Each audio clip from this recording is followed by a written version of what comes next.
The sky over the human colonies was not a sky anyone would recognize. It was filled with shadows and fire, the gleam of alien warships reflecting off the thin atmosphere of planets that humans had built into thriving homes, cities that had taken centuries to grow, that had flourished with science, culture, and life, were being erased in hours. Communications were breaking apart, signals lost in the chaos, but the stories of destruction spread faster than the attacks themselves. For most humans, the first day of the invasion was a blur of noise, smoke, and confusion. Entire populations disappeared in the blink of an eye. The numbers were staggering. Millones of human lives extinguished in 24 hours. Leaders on Earth and across the colonies could hardly comprehend it. The aliens, massive and confident, moved like a force of nature. They attacked with precision, their weapons unlike anything humans had encountered. There was no mercy in their strikes, no hesitation. It seemed at first glance that they had come to erase humanity entirely. And yet, in the midst of this nightmare, the aliens laughed. In their high towers and aboard colossal warships, they communicated with each other with arrogance dripping from their words. Weak, they said. Fragile, slow, incapable of real resistance. To them, humanity was a small, amusing puzzle, barely worth the effort. They didn't know the human spirit at all. They didn't understand that humans had a stubbornness built into their very bones, a resilience that no alien technology could easily crush. The first attacks hit the outer colonies hardest. The human population on Vesta Prime had grown over generations into a sprawling hub of industry and science. When the alien fleets arrived, the first missiles tore through the orbital defense stations, obliterating satellites, communication relays, and entire swaths of infrastructure. Those who had the time to evacuate fled to hidden bunkers or scattered across smaller moons, while millions had no warning at all. The human casualties were horrendous, and for a moment, it seemed as though the aliens were right. Humanity was fragile, but fragility does not equal weakness. On the planet's surface, small pockets of survivors began to act. Engineers, scientists, and even children who had been trained in emergency drills took charge. They worked together, improvising shelters from wrecked buildings, rerouting power lines, and hacking old military systems that had been left dormant for decades. One group, trapped in a university campus that had survived a direct strike, repurposed lab equipment into weapons and defense mechanisms.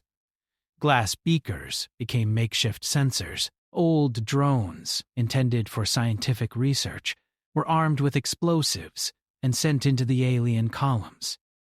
It was the kind of human ingenuity that the aliens never expected. To them, humans were predictable, simple. They did not understand that when faced with extinction, humanity became something entirely different, something dangerous. Among the survivors were families, torn apart by the first wave. One man, a former technician named Raphael, had lost his wife and daughter in the bombardment of their city. He wandered the ruins, dazed, until he came upon a group of other survivors, strangers who had witnessed the same horror. Together, they scavenged what they could: food, water, batteries, medical supplies. Raphael was not a soldier, nor a hero in the traditional sense, but he quickly learned to adapt. He rigged a system of alarms using old sensors to warn of incoming alien patrols. He learned to move silently across the rubble, to read the environment for dangers, and to fight when necessary. He was human, and in his human heart, there was a fire that could not be extinguished. Far above the planet's human military forces were struggling to regroup. Entire fleets had been destroyed, and the remaining ships moved like ghosts through the debris of their former stations. Commanders sent out messages to anyone listening, rallying the scattered survivors into organized units. There was no time to grieve fully. The war was already here, and it would not wait. One admiral, a woman named Leora, coordinated the evacuation of civilian ships while simultaneously launching counterattacks with whatever weapons were left. She knew that each ship saved was a chance to keep humanity alive, each successful strike a proof that humans would not be erased so easily. Meanwhile, The aliens were confident. They had calculated human capabilities with algorithms and intelligence that had predicted near-total extinction in hours. They saw the fires burning on planetary surfaces and assumed all humans were gone, but they did not notice the small, flickering movements in the shadows. They did not see the humans who were sneaking into ruined cities to rescue those who had been trapped, who were repairing generators, who were connecting radios and relays to re-establish communication. They did not see the humans organizing themselves in the dark, waiting for the right moment to strike back. And strike back they would. Even on worlds that had been mostly destroyed, humans began forming networks of resistance. Cities were no longer safe, so survivors turned to the underground, literally and figuratively. Bunkers, tunnels, abandoned factories, and caves became command centers. Children who had been playing in schoolyards now carried messages between these bases. Old professors taught tactics and engineering in hidden rooms. Farmers shared knowledge of resource management and survival. Every person contributed something, no matter how small, to the growing network. The alien arrogance began to show cracks. They noticed small, unexpected damages to their equipment. Supply lines were being disrupted. Intelligence reports began showing minor losses that were never supposed to happen. And the humans, ordinary, flawed, fragile humans, were behind it. For the aliens, these were insignificant setbacks. But for the humans, every small victory was a spark. Every act of survival, every act of defiance, built momentum. Even amid grief, hope persisted. Survivors sent messages across the galaxy, encoded in old networks and improvised signals. They warned others, gave coordinates for safe zones, and shared techniques to fight back. It was a slow process, fraught with danger, but it created a chain reaction. The more humans learned to survive, the more they were able to strike back. They were not merely living, they were resisting. Raphael, now leading a small group, became part of this larger network without even realizing it. Every time they rescued someone, every time they ambushed a patrol, every time they salvaged old tech and turned it into weapons, they sent a message. Humans were not weak. They could be beaten, but they could not be broken. The aliens' miscalculation was colossal. They had believed destruction would erase spirit, but spirit could not be erased. As night fell over the shattered colonies, the humans did not sleep. They moved, repaired, planned, and whispered to each other that they were not done. Every flicker of light in a ruined city, every shadow moving across debris, every hum of a repaired generator was a sign. Humanity was still alive, and the aliens had not yet learned that the human mind, heart, and will were far stronger than the numbers suggested. By the end of the first day, the scale of loss was unimaginable. Millones of humans were gone. And yet, in the quiet corners of the surviving worlds, humanity's essence began to rise. What had seemed like the end was only the beginning. The aliens, arrogant and blind to the truth, were preparing for a planet empty of resistance. They did not see the sparks gathering in the shadows, the quiet determination of those who had survived. The day that was supposed to mark humanity's end became the day that humanity's fire ignited. The aliens had called them weak. The humans were about to prove them wrong. The first night passed slowly, filled with tension and the low hum of repaired generators. Humans who had survived the initial wave of destruction were exhausted, yet they could not sleep. Every shadow in the ruined cities felt alive. Every distant noise seemed like the approach of the alien patrols. But for the first time since the invasion, there was a spark of determination that pushed fear aside. Humans began to organize. They could no longer rely on governments or fleets. They were scattered, isolated, and raw, but they still had brains, courage, and will. In a small underground bunker beneath what had once been a bustling research city on Vesta Prime, a group of survivors gathered. Engineers, medics, former soldiers, and civilians all crowded into the dimly lit space. Maps and improvised screens lit up the walls, showing damaged cities, remaining fleets, and alien patrol routes. They spoke in hushed tones, aware that the aliens had sensors everywhere. Each voice carried urgency, but also resolve. Humans were learning to fight like humans, not machines, not soldiers trained for war, but a species that thrived on ingenuity. Raphael, the technician who had lost his family in the first attacks, now stood in front of the makeshift holographic map. His hands shook slightly from exhaustion, but his eyes burned with intensity. "We need to focus on what they don't expect," he said. "They are counting on us to be broken. They don't know we can adapt."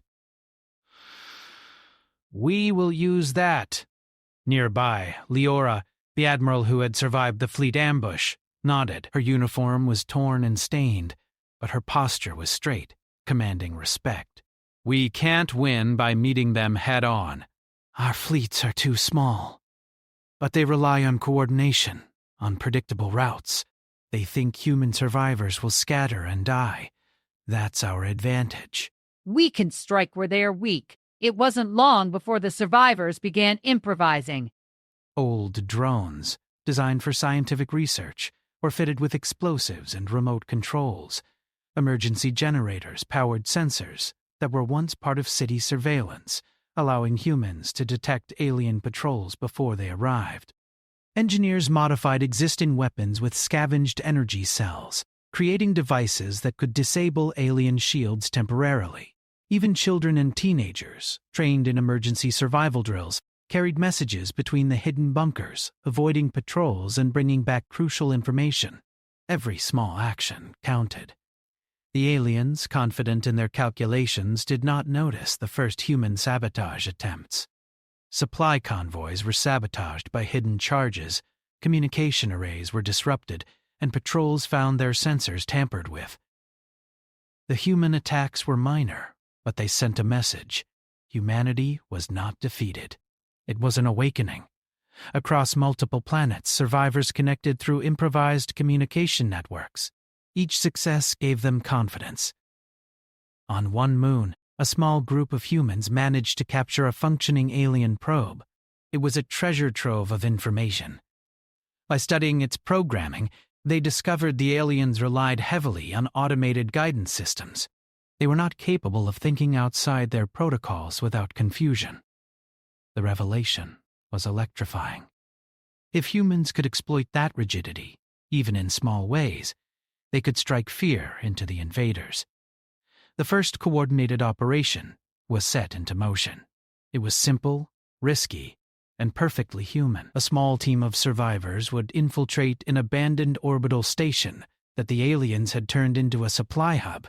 Their goal was not to destroy it completely, which would have been impossible, but to disable a few key systems. If they succeeded, it would disrupt patrol routes and communications for several hours, a window that could save thousands of lives on the planet below.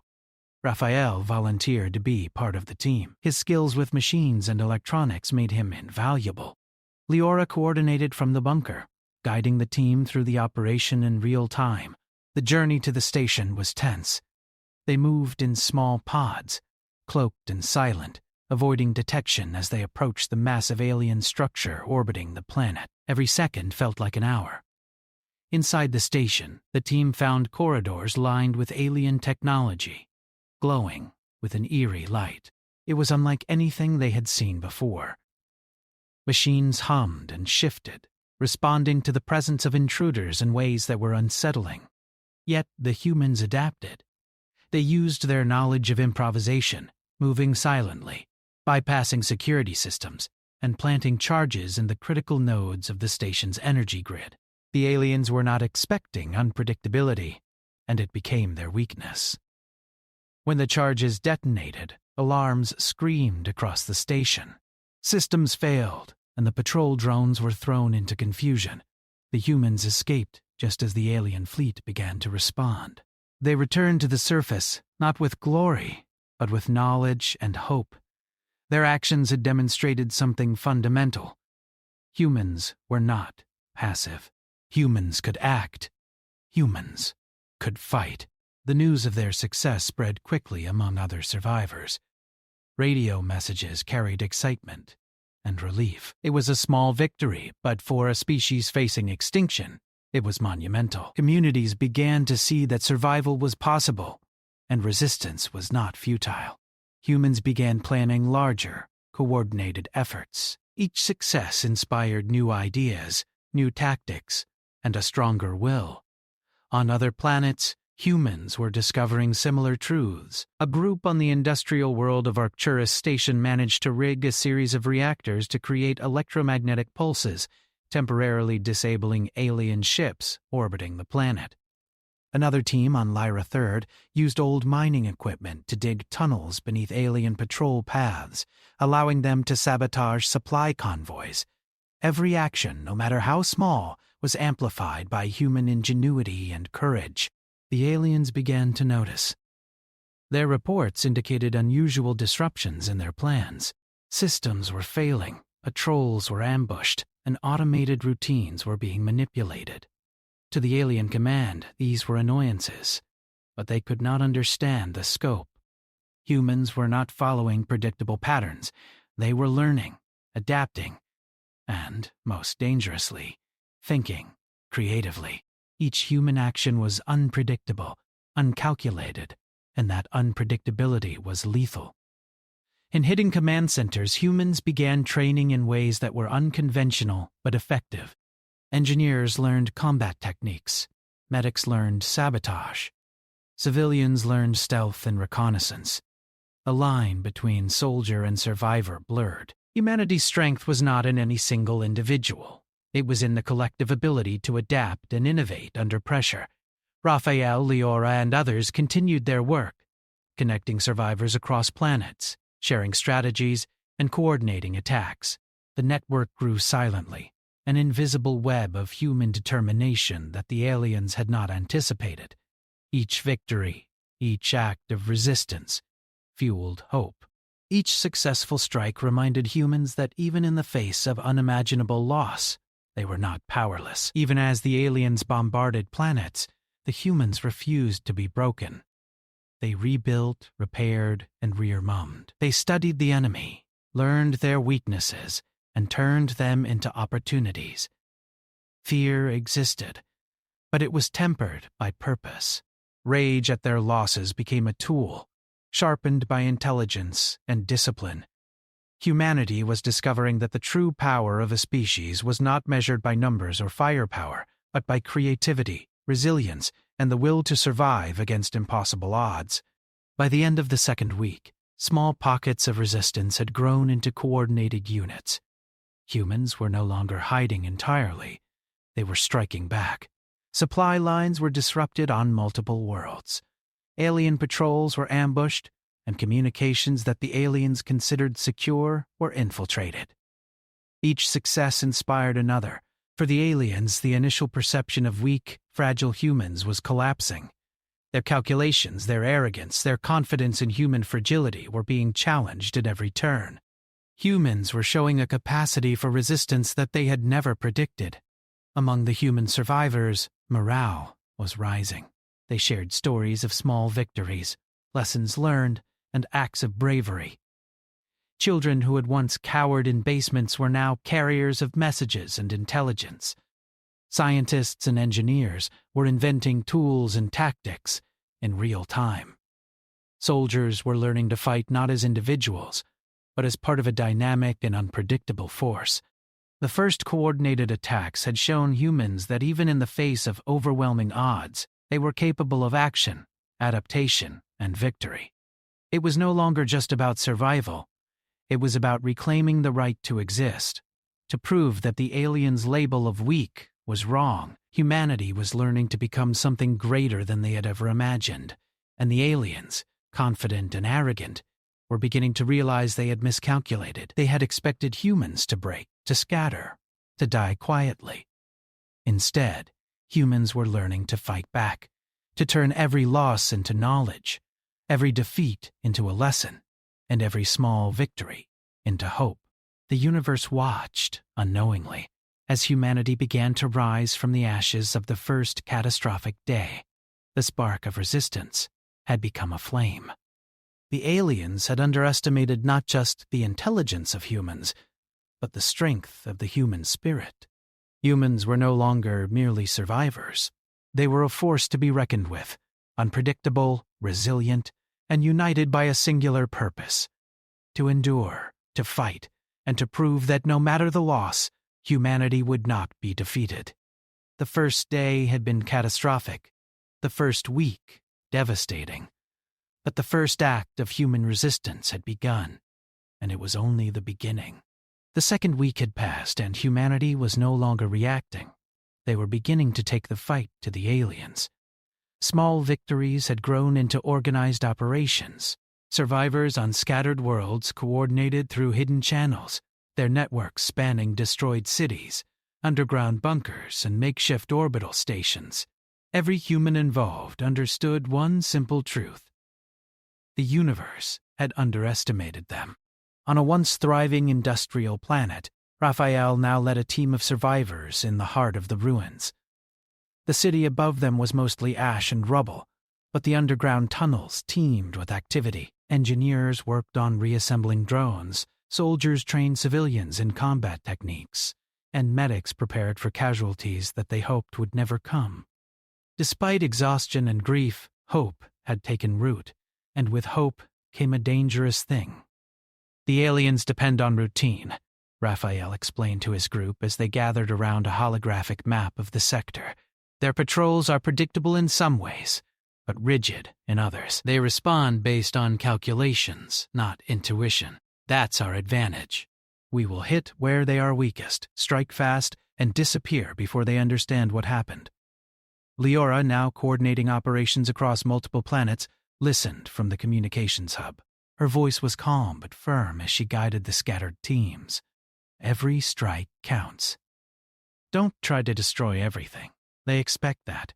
Confuse them, sabotage their systems, take what we can, and return.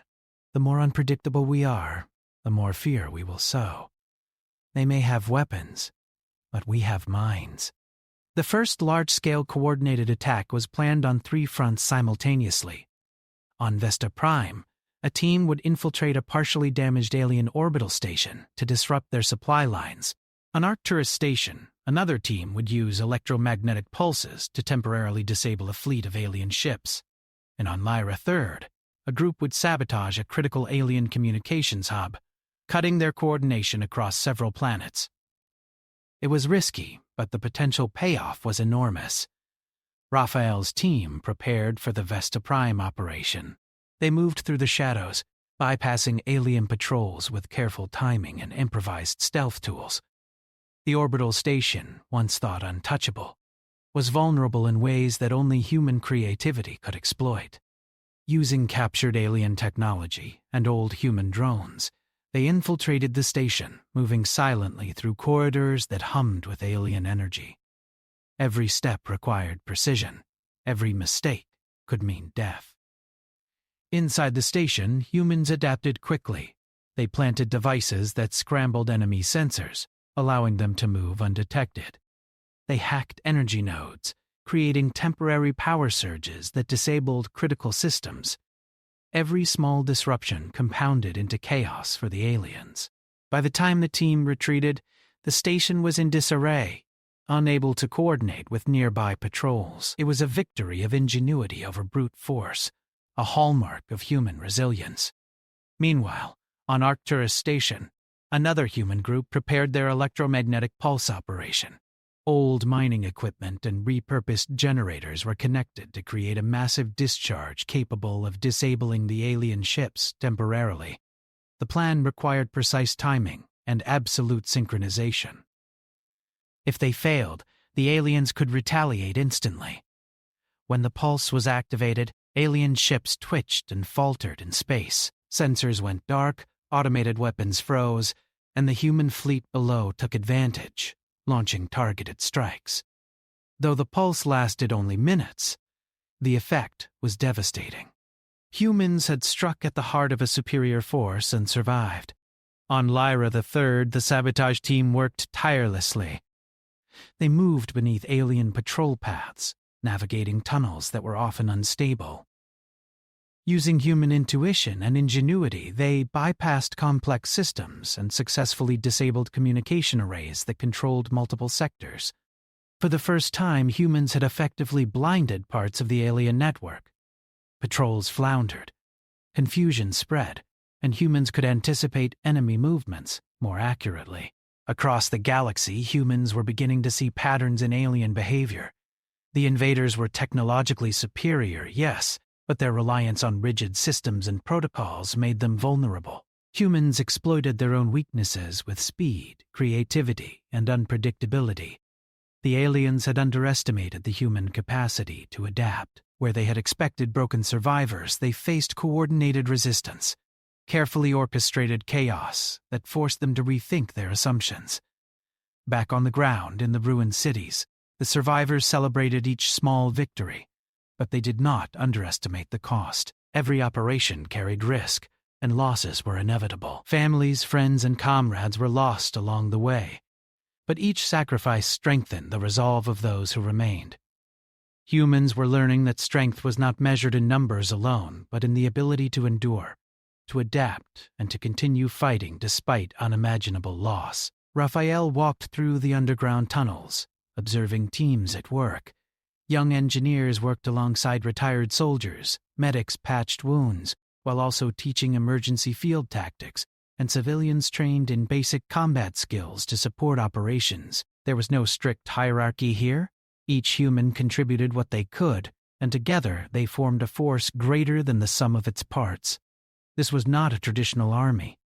It was something uniquely human, unpredictable, and relentless.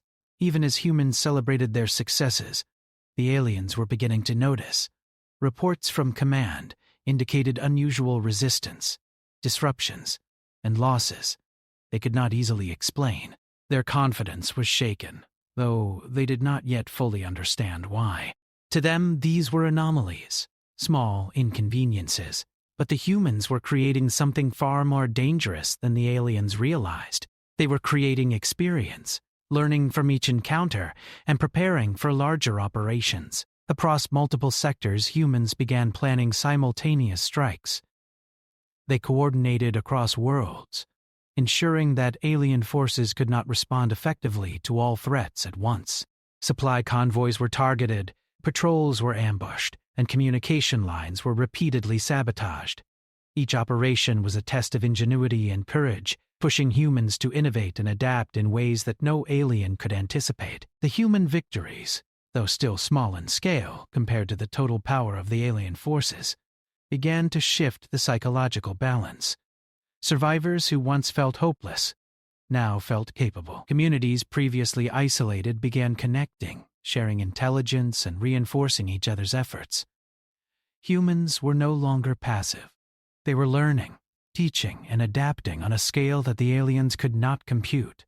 Raphael and Leora often communicated late into the night, planning future operations and refining strategies. "We've shown them we can fight back," Leora said over the encrypted channel.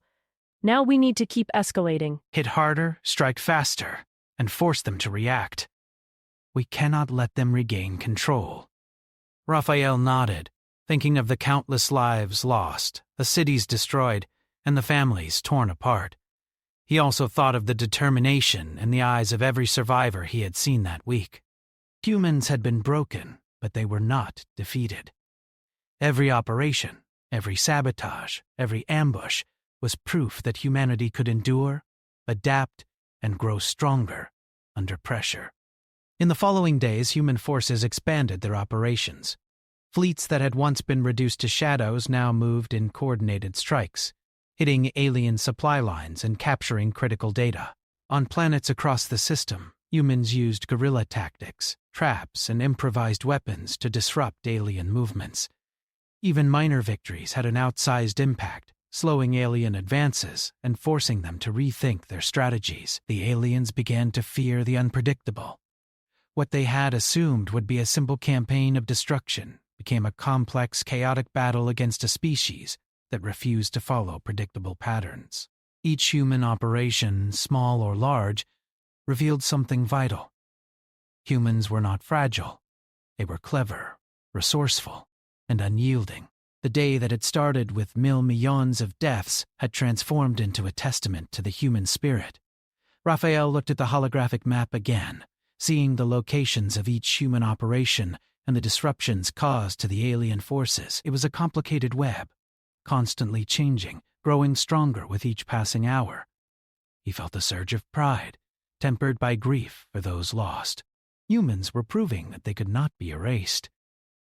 By the end of the third week, the aliens were forced to retreat temporarily in some sectors, unable to maintain control over disrupted supply lines and ambushed patrols. Communications within their command were strained, and morale among the alien forces began to falter.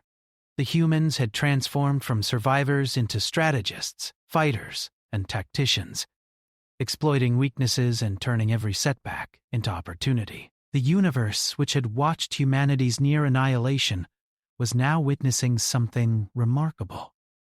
The humans, once labeled weak, had begun to reclaim power, not through brute strength alone, but through intelligence, creativity, and unwavering determination.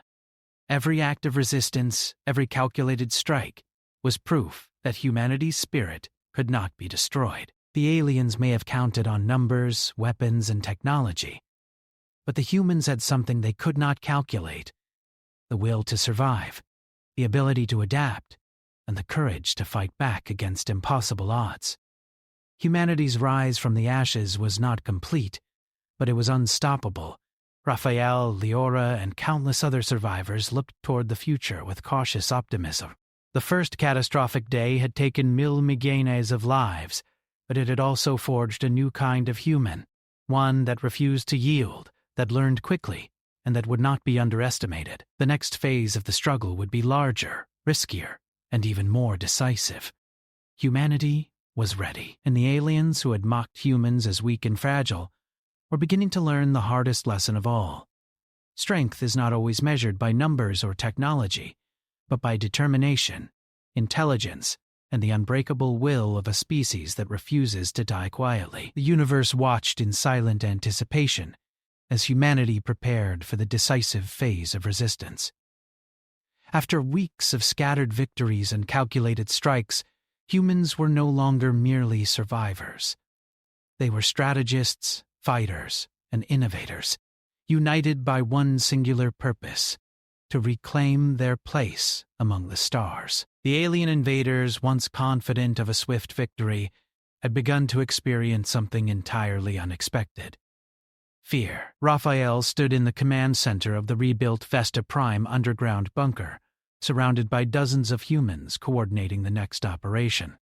The walls were lined with holographic maps and schematics of alien bases, patrol routes, and fleet positions. Every strike, every small sabotage had been carefully logged and analyzed. Every error had been studied, every success repeated.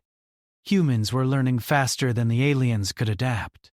"The time has come," Leora said, her voice steady and resolute. She had spent hours coordinating the fleets, planning the attacks, and ensuring that civilians were safe in hidden bunkers.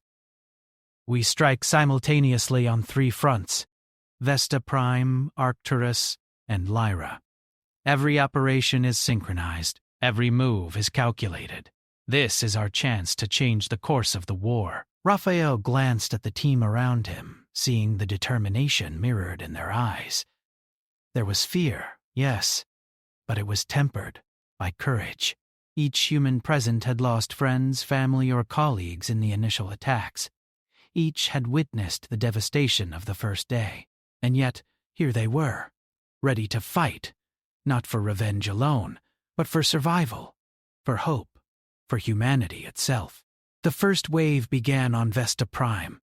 Teams infiltrated alien command stations, moving with precision and stealth that even the aliens could not anticipate. Every corridor was mapped, every patrol route predicted. Humans used a combination of repurposed drones, improvised explosives, and quick-thinking tactics to disable critical systems. When alarms sounded, they were already gone, leaving chaos in their wake. Alien forces struggled to regain control, their calculations and protocols failing against human unpredictability.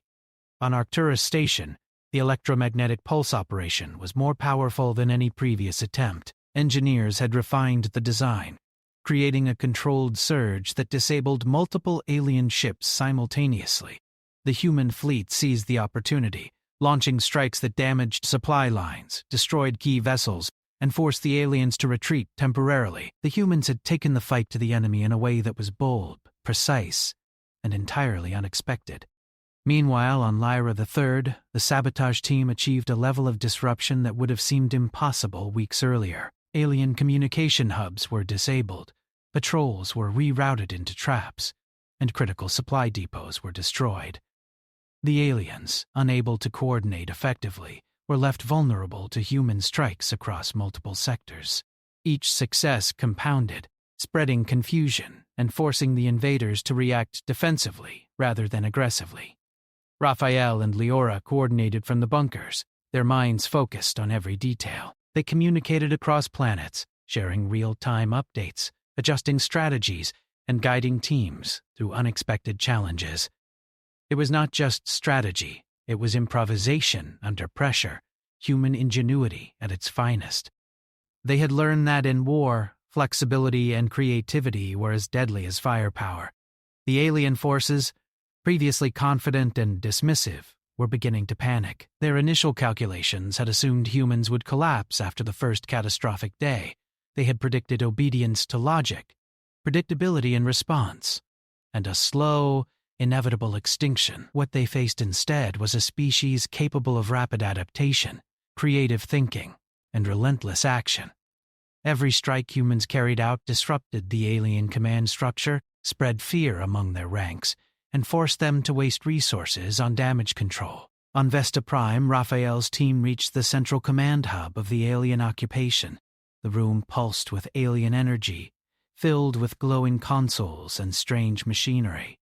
He moved quickly, his mind racing through the plan they had rehearsed countless times.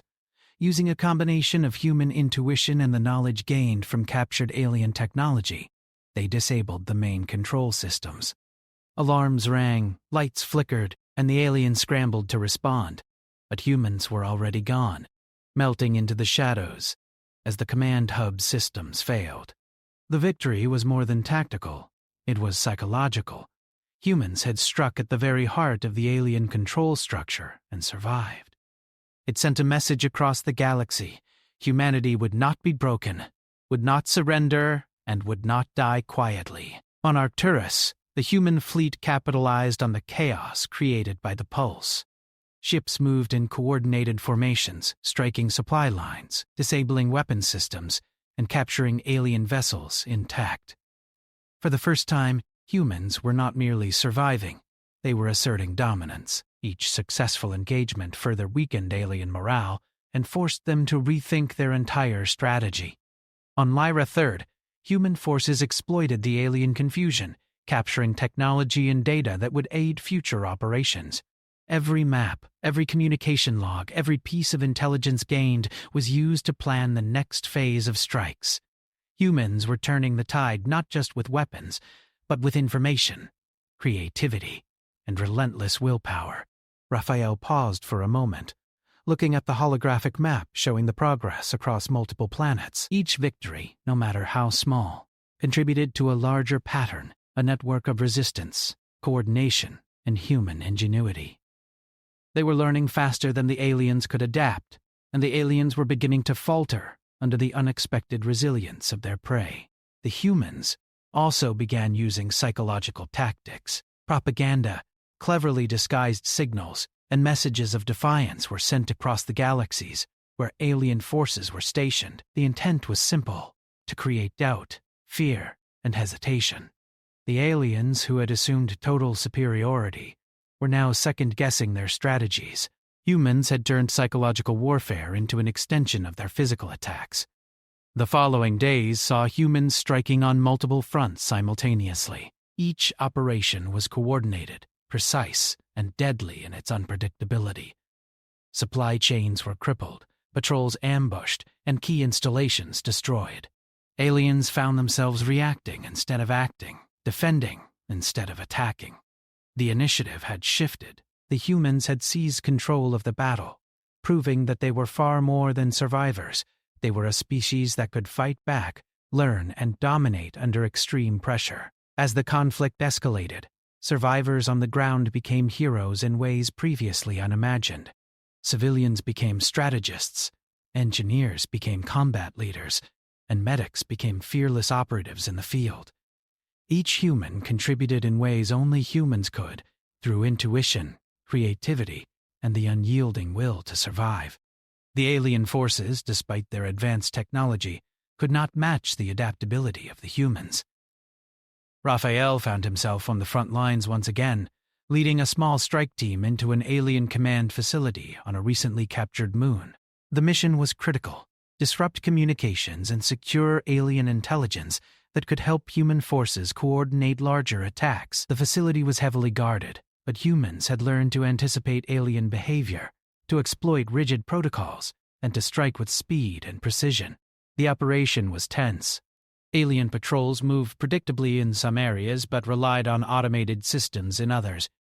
Humans used these patterns to their advantage. Drones were deployed to create diversions, traps were set, and the team moved through the shadows, disabling security systems with ingenuity and skill.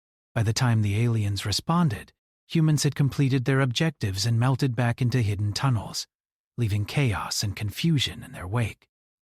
By the end of the 4th week, the humans had achieved what had once seemed impossible. Entire alien fleets had been damaged, critical systems destroyed, and supply lines severed.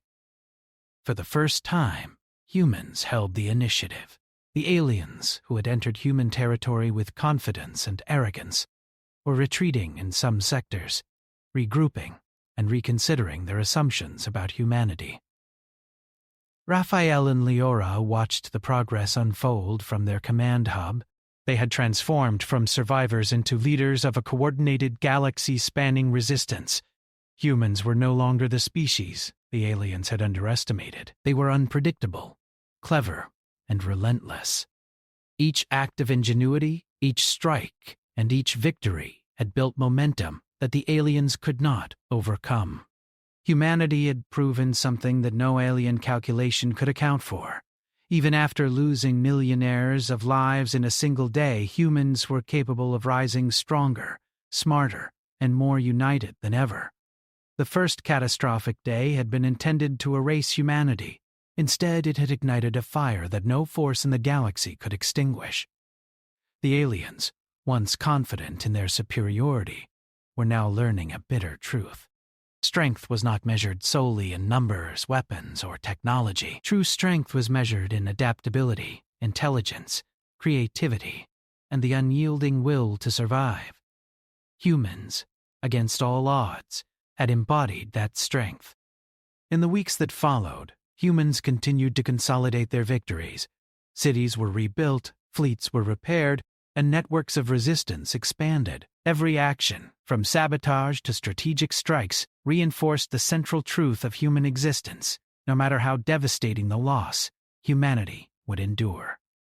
Humans had faced the unimaginable, and instead of being destroyed, they had risen, proving to the universe that they were far from weak. Raphael walked through the rebuilt corridors of the Vesta Prime command hub, seeing teams of humans planning the next operations. Leora stood beside him, reviewing reports from across the galaxy. Together, they reflected on how far humanity had come, from shattered survivors hiding in bunkers to a coordinated, unstoppable force, capable of challenging even the most advanced invaders. The universe, which had once witnessed humanity's near annihilation, now watched as a species refused to be erased. Humans had lost billions of lives in the first day, yet they had adapted, fought back, and begun to reclaim their place among the stars. The aliens had been wrong. Humans were not weak. They were formidable, resilient, and unstoppable. And as Raphael looked at the determined faces around him, he knew that this was only the beginning. Humanity had survived the unimaginable and learned a lesson that would echo across the stars for generations. Even when everything is lost, the human spirit can never be extinguished. The day that had started with millions of deaths had ended with a revelation. The humans the aliens called weak were in truth one of the strongest forces the galaxy had ever seen. And from that day forward, humanity would fight not just to survive, but to thrive, leaving a mark on the universe that no one, not even the most powerful invaders, could ever forget.